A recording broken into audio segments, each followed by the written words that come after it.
Hi friends, అందరికీ నమస్కారం. అంజలి కథలకి స్వాగతం. ఈరోజు చందమామ కథలోని బేతాళ కథ పేరు క్రుద్ధముని శిష్యుడు. పట్టు వదలని విక్రమార్కుడు చెట్టు వద్దకు తిరిగి వెళ్ళి చెట్టుపై నుంచి శవాన్ని దించి భుజాన వేసుకుని ఎప్పటిలాగే మౌనంగా శ్మశానం కేసి నడవసాగాడు. అప్పుడు శవంలోని బేతాళుడు, రాజా, నీవిలా శ్రమించడం చూస్తే జాలిగానే ఉన్నది. కానీ ఒకవేళ ఇది నీ మంచికే కావచ్చు. కొందరు తమ మేలేదో కీడేదో తెలుసుకోలేరు. ఇందుకు నిదర్శనంగా నీకు బ్రహ్మరాక్షసి అయిన చైత్రకుడి కథ చెబుతాను. శ్రమ తెలియకుండా విను అంటూ ఈ విధంగా చెప్పసాగాడు. శిలావర్తమనే దేశాన్ని శృంగభుజుడు అనే రాజు పరిపాలిస్తూ ఉండేవాడు. ఒకనాడు ఆ రాజు వద్దకి ఒక యాత్రికుడు వచ్చి ఒక పెద్ద గింజను కానుకగా ఇచ్చి, మహారాజా, నేను సముద్రం మీద ప్రయాణం చేస్తూ ఉండగా ఈ గింజ ఆకాశం నుంచి నేనున్న ఓడలో పడింది. దీని సువాసన చూస్తే ఇదేదో దేవలోకపు చెట్టు తాలూకు విత్తు అయి ఉంటుంది అనిపిస్తున్నది. దాని కాయ ఎలాంటిదో ఊహించవలసిందే. ఈ విత్తును నాటి చెట్టును పెంచి దాని ఫలాలు అనుభవించటానికి మీ బోటివారే అర్హులనుకొని దీన్ని మీకిస్తున్నాను అని చెప్పాడు. రాజు ఆ విత్తును స్వీకరించి తన తోటలో నాటించాడు. కొంతకాలానికి ఆ విత్తు నుంచి మొక్క మొలిచింది. క్రమంగా ఆ చెట్టు పెరిగి పెద్దదై దానికి ఒకే ఒక పిందె పడింది. కానీ అది పెరిగి కాయ అయ్యే లోపునే దాన్నెవరో కోసి చితిపి నేలపైన పడేశారు. ఈ సంగతి తెలిసి రాజుగారు తోటలో పనిచేసే వాళ్ళని పిలిచి వాళ్ళ అలక్ష్యానికి గట్టిగా చివాట్లు పెట్టాడు. మరో 3 మాసాల అనంతరము ఆ చెట్టుకు మరొక పిందె పడింది. పగలు రాత్రి ఆ చెట్టుకు శ్రద్ధగా కాపలా కాస్తున్న తోటవాళ్ళకి ఒక రాత్రి ఒక విచిత్రమైన దృశ్యం కనపడింది. ఒక రాత్రి వేళ చెట్టు కొమ్మలు గలగలామనేసరికి వాళ్ళు తలెత్తి చూశారు. చెట్టు మీద వాళ్లకొక భయంకరాకారం కనపడింది. వాళ్ళు కేకలు పెట్టేసరికి భటులు కొందరు పరిగెత్తుకుంటూ వచ్చి చెట్టు మీద ఉన్న ఆకారాన్ని బాణాలతో కొట్టారు. దానిపైకి ఈటలు విసిరారు. కానీ ఆ ఆయుధాలు ఆ ఆకారాన్ని ఏమీ చేయలేకపోయాయి. అది చెట్టు మీది పిందెను కోసి బలంగా నేలకేసి కొట్టింది. ఆ దెబ్బకు పిందె చితికిపోయింది. ఈ సంఘటన గురించి రాజుగారికి తెలిసింది. రాజపురోహితుడు మొదలైన వారు సంగతంతా విని ఆ చెట్టు మీద ఉండేది ఏదో బ్రహ్మరాక్షస అయి ఉంటుంది అన్నారు. బ్రహ్మరాక్షస అయితే మటుకు ఆ చెట్టును కాసే పిందెలపైన ఎందుకు పగపట్టాలో ఎవరికీ తెలియలేదు. అంతేగాక ఆ బ్రహ్మరాక్షసి మిగతా చెట్ల జోలికి పోలేదు. మిగతా సమయాలలో ఎవరికీ కనపడలేదు. చెట్టుకు పిందె పడినప్పుడే కనిపించింది. ఆ బ్రహ్మరాక్షసి చెట్టు వదిలి వెళ్ళిపోయేటట్లు చేయమని రాజు కొందరు మంత్రవేత్తలను వినియోగించాడు. వాళ్ళు చెట్టుకు కొన్ని రక్షలు కడతామని, కొన్ని యంత్రాలు చెట్టు క్రింద పాతి పెడతామని, వాటి ఫలితంగా ఈసారి చెట్టున పిందె పడినప్పుడు బ్రహ్మరాక్షసి చెట్టు మీదకి రాలేకపోతుందని రాజుకు మాట ఇచ్చారు. అయితే వాళ్ళు చెట్టును సమీపించేసరికి ఎవరో అదృశ్యంగా ఉండి వాళ్లను చావబాదారు. అదృశ్యంగా ఉన్నప్పటికీ బ్రహ్మరాక్షసి చెట్టును వదిలిపోలేదని స్పష్టమైంది. మంత్రవేత్తలు పిశాచ మంత్రాలు ఉచ్చాటన చేశారు, కానీ ఫలితం లేకపోయింది. అటు తర్వాత తోటవాళ్లు కూడా ఆ చెట్టు ఛాయలకు వెళ్లటం మానేశారు.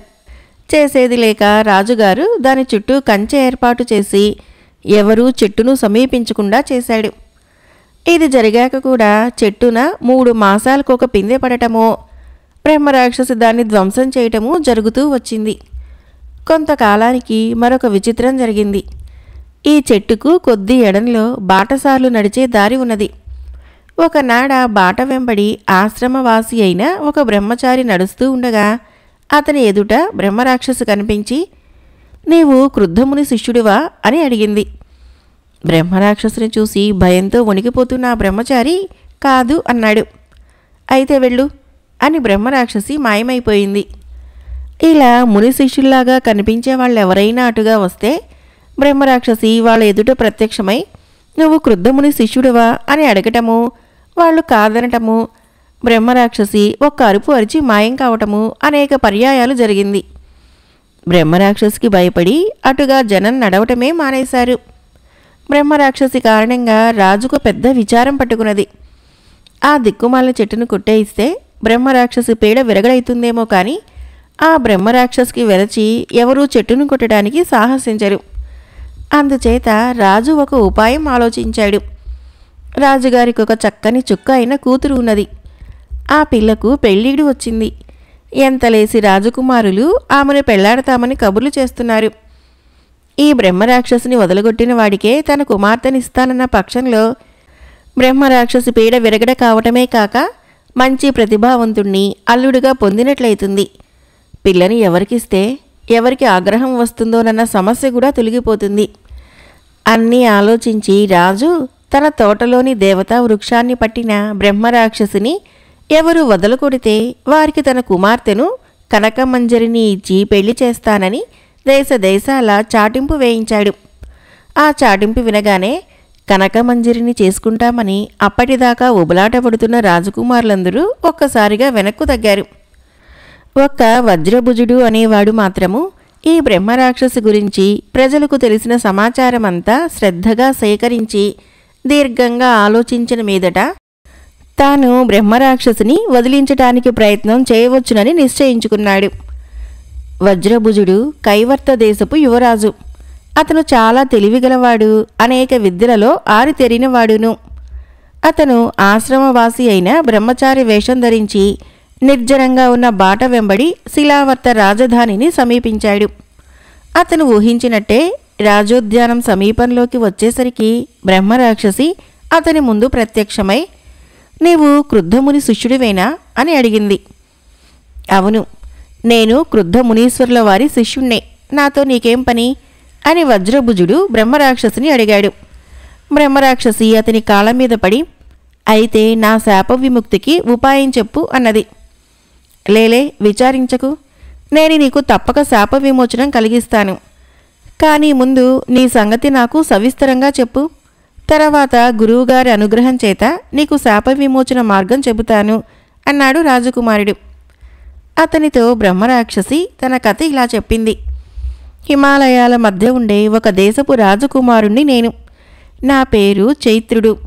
మా దేశానికి సమీపంగానే క్రుద్ధ మహాముని ఆశ్రమం ఉండేది.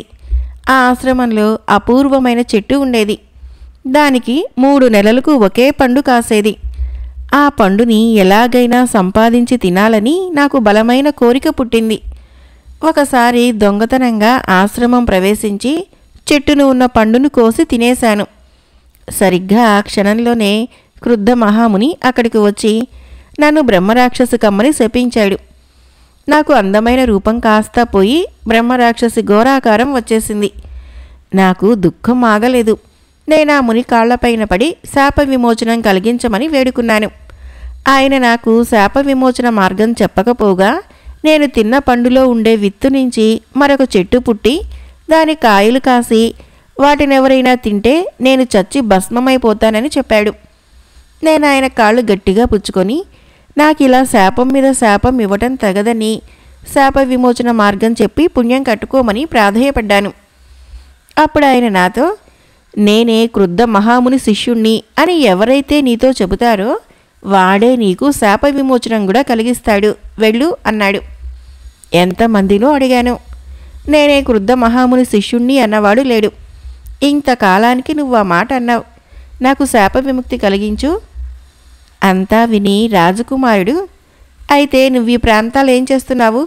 క్రుద్ధ మహాముని శిష్యుల కోసం చూసేవాడివి హిమాలయ ప్రాంతాల్లోనే ఉండక ఇంత దూరం దేనికి రావాల్సి వచ్చింది అని బ్రహ్మరాక్షసుని అడిగాడు. నేను తిన్న పండులోని విత్తు నుంచి చెట్టు మొలిచి కాయలు కాసి వాటిని ఎవరన్నా తింటే నేను భస్మమైపోతానని ముని అనగానే నాకు భయం వేసి నా చేతిలో ఉన్న విత్తును దూరంగా సముద్రం మీద గిరవాటు వేశాను. కానీ నా దురదృష్టం కొద్దీ ఆ విత్తు ఎలాగో ఈ రాజ్యం చేరి ఇక్కడ చెట్టు మొలిచి కాయలు కాస్తున్నది.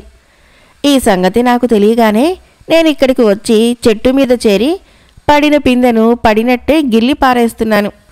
నీ దయ వల్ల నాకు శాప విముక్తి కలిగిందంటే నేను ఈ ప్రాంతాలు విడిచి నా దేశానికి తిరిగిపోతాను. కనుక శాప విముక్తి మార్గం చెప్పు అన్నది బ్రహ్మరాక్షసి. రాజకుమారుడు నవ్వి, వెర్రివాడా, నీకు గురువుగారు చెప్పింది అర్థం కాలేదు.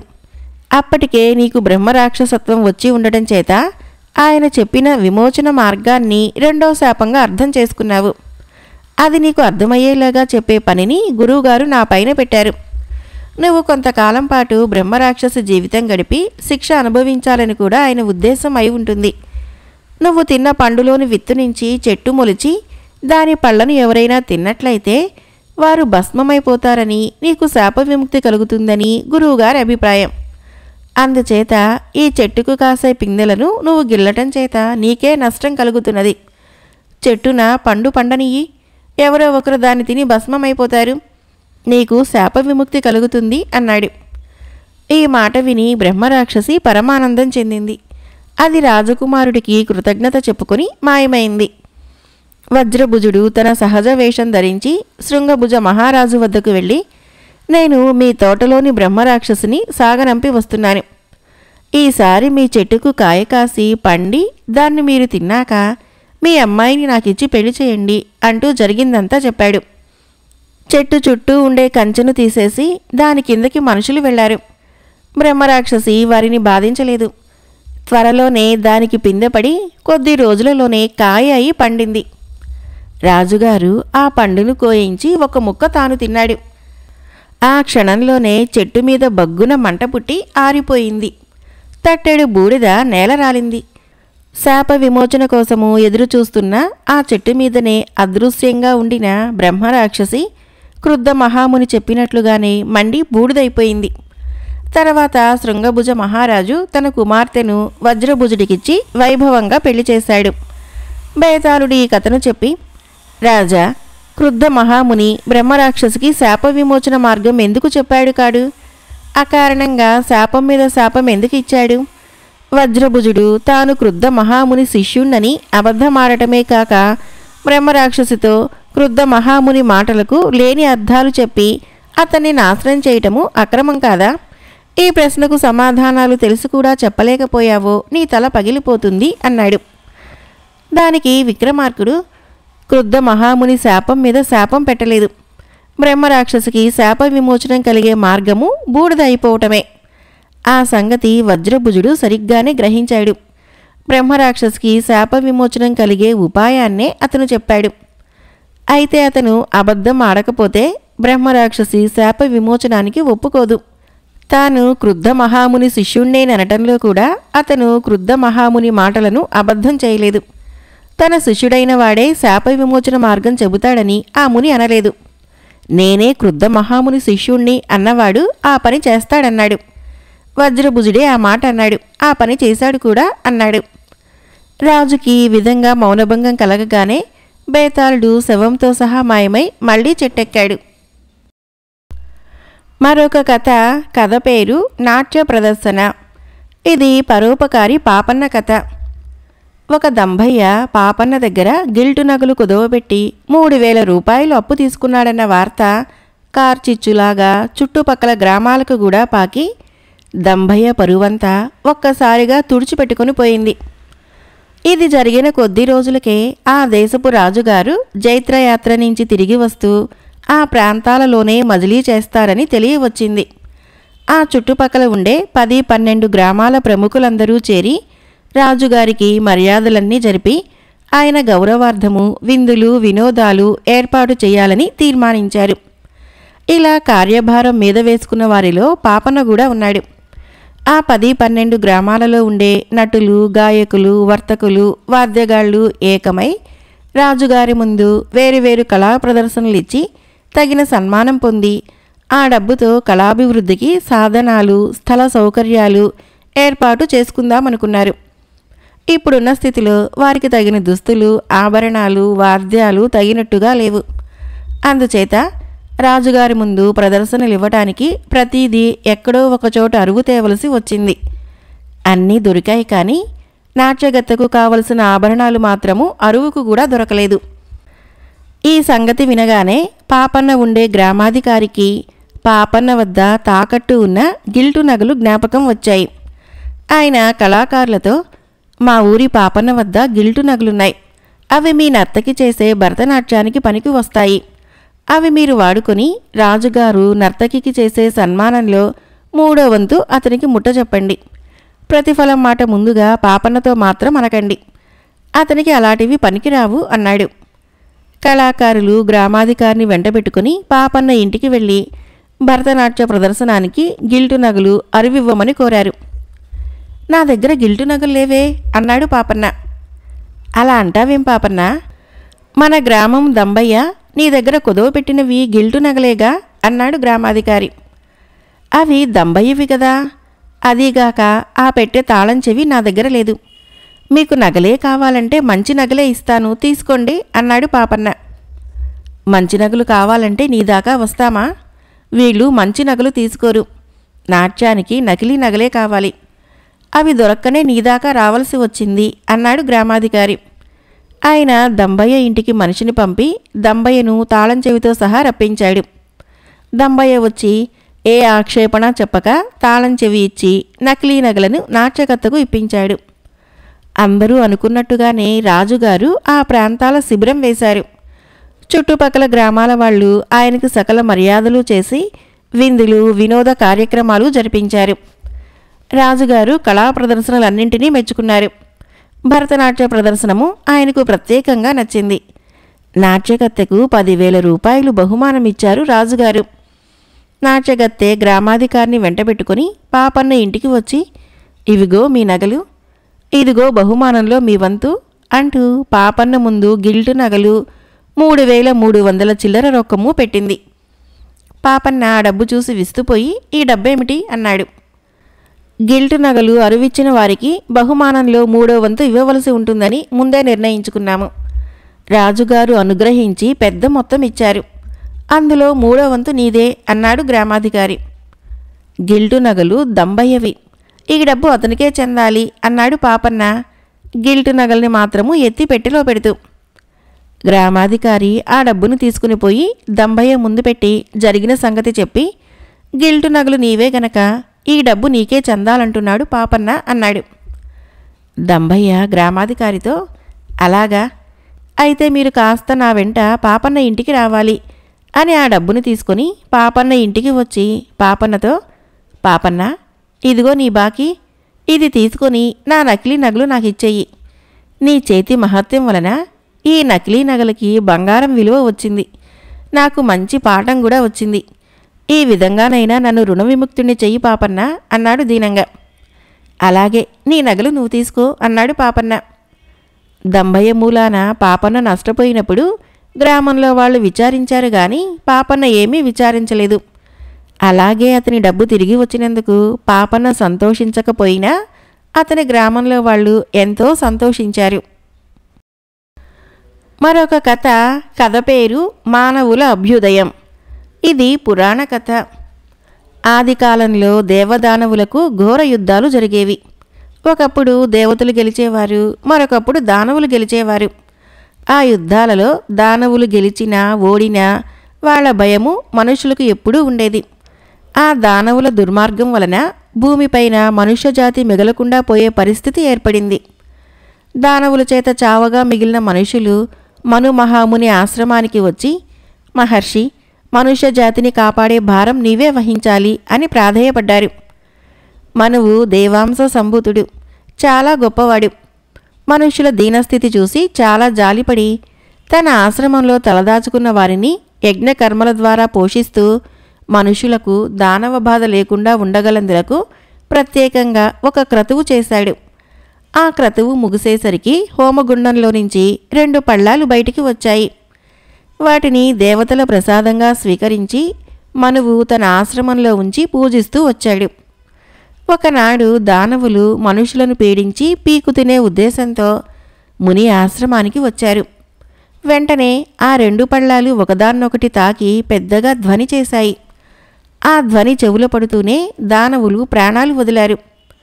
ఇలా 1-2 సార్లు జరిగిన అనంతరము దానవులకు ఆ పళ్ళాల మహిమ పూర్తిగా అర్థమైంది. అవి ఉన్నంతకాలము దానవులు మనుషుల జోలికి పోలేరు. అందుచేత ఆ పళ్ళాలను మనువు వద్ద నుంచి ఎలాగైనా సంగ్రహించాలి అనుకున్నారు.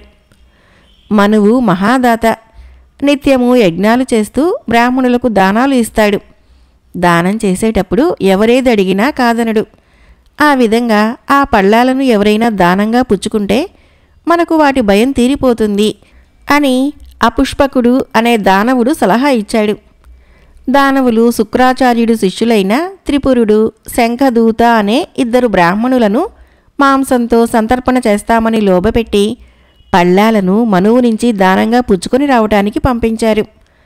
శుక్రుడి శిష్యులు అలాగే ముని ఆశ్రమానికి వెళ్ళి యజ్ఞంలో పాల్గొని దానాలు తీసుకునే సమయంలో పళ్ళాలు కోరారు.